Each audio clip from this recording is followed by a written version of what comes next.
Happy New Year, motherfuck! To keep up with some of this newness on the new year with some new content, which honestly I'm having a rough time trying to think of new ideas, but we'll figure something out. But why not talk about a bit of dark fantasy Jentai?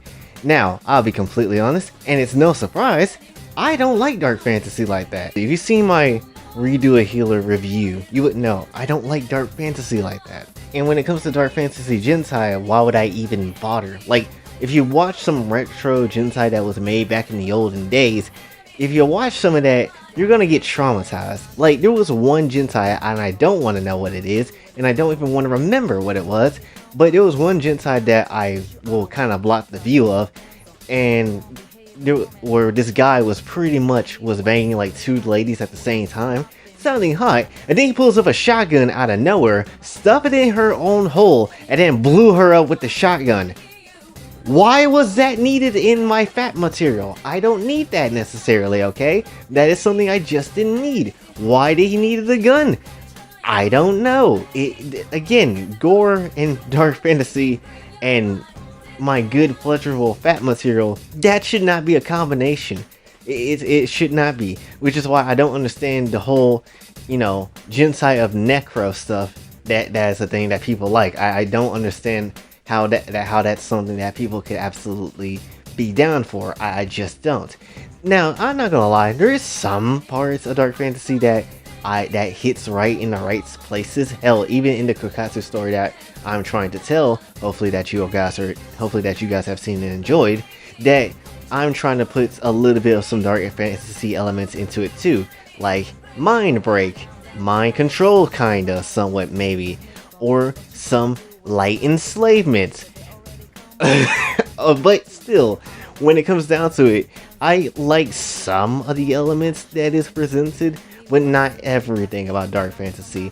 And the amount of times I have seen Euphoria and that one read of Metamorphosis, I had my fill of dark fantasy quite enough. Dark fantasy is just not my style, it's not my cup of tea when it comes down to it. Certain elements is, and that's why I kind of somewhat like Euphoria outside of the obvious messed up moments that you got in the show, like the human centipede. No one needs to see that.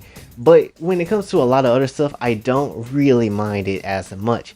Obviously, if it's just like something like mind control, mind break, some type of form of ownership, or some type of humiliation, that's fine to a degree depending on how it's done.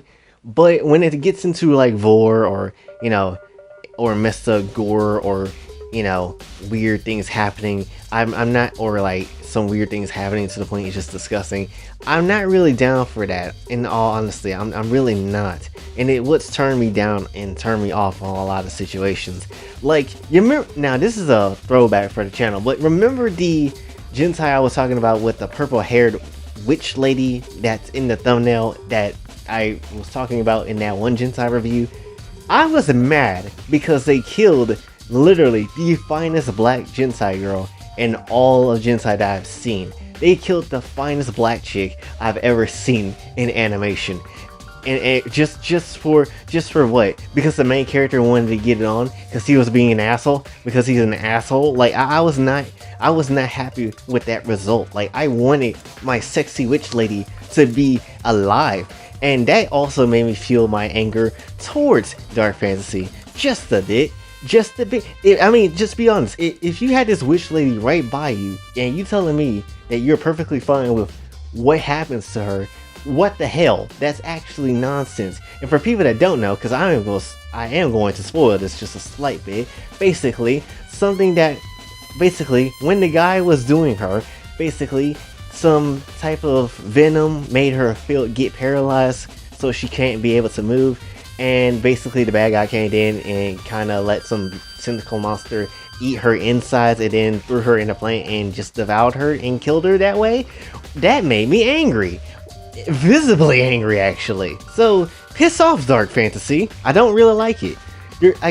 But there is some animations that I don't mind. Euphoria, minus the actual death and scat. I don't need to see that.